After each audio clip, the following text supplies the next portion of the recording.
You know, adoption can oftentimes be a very painful and difficult decision for birth parents to make. And sometimes their child will look for their birth parents later in life. And sometimes that turns out well, and sometimes not so well. I want you to meet Lorri Antosz Benson. She's the author of To Have and Not to Hold, and she has an amazing story that may inspire you. And I'm so glad that you came in to share it with us this morning. And this is your first of 3 books that you're writing, right? Yes. So tell me, what happened to you that you found yourself in a position where you needed or decided to put your child up for adoption? Well, it was not your usual story.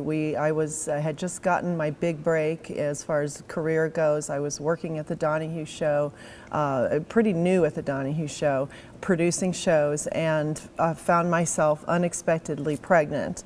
And it was a shock. I wasn't even expecting to have sex, so it was not at all in my plan. And the job I was having was very long hours, working weekends, nights, and I just, as time went on and as the pregnancy went on, I was realizing this baby would have a terrible childhood with me, because I would never be around, and it just seemed like this was going to be the best option in the end. And the father was not in your life? He was in my life, but there was no guarantee that, you know, he wanted to wait till the baby drama was over, and you know, that didn't seem to me like that was something I could count on, and I didn't want to end up being the baby's only parent and only support if I wasn't going to be there, you know, if I was going to be at work all the time. So you chose to put her up for adoption, yes. And that's exactly what happened.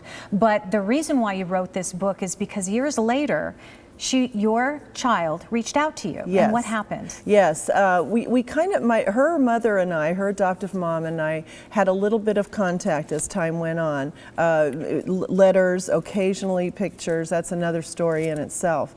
But she, at 16, decided she wanted to meet, and we did. And really, the thing I want people to know is that it can be such an enrichment to everyone's life.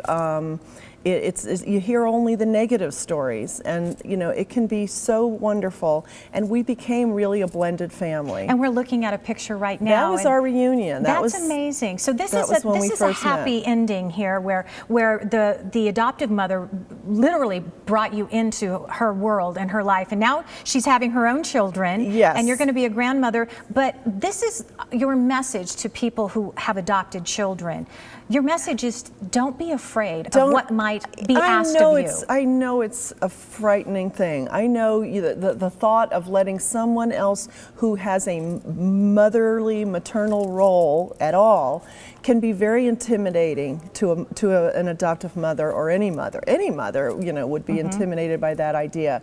But my daughter's adoptive mother was so confident in her place that she was able to open her heart and really share motherhood. You know, she hadn't had children, so when my daughter was having her first baby, she turned to me, you know, for answers. See, and that's a happy ending. The book is called To Have and Not to Hold. We have all the information of Lorri and her story on our website, Sonoran Living.